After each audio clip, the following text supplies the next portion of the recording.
मुंबईत असणारा खादाड मी इथे वडापाव पण नाही खायचो, फक्त पेट्रोल टाकायचो 100-200 रुपयाचं. ज्या माणसांना भेटायचं त्यांना भेटायचो, त्यांना माझं जे काही स्टोरी आहे ते सांगायचो. तुम्हाला जर मला प्रमोट करायला आवडेल का, अशा सगळ्या गोष्टी करायचो आणि परत घरी यायचो.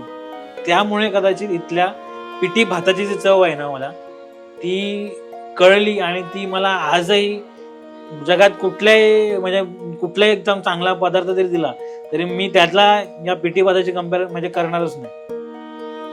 8 दिवस जरी का कधी मुंबईला गेलो, मी 4 दिवस मुंबईला गेलो आई वडिलांना भेटायचं, तर कधी कधी असं वाटतं ना की इकडचं ते पिठी भात मिस करतो. कुणाला तरी आता असं वाटेल की पिठी भातामध्ये काय.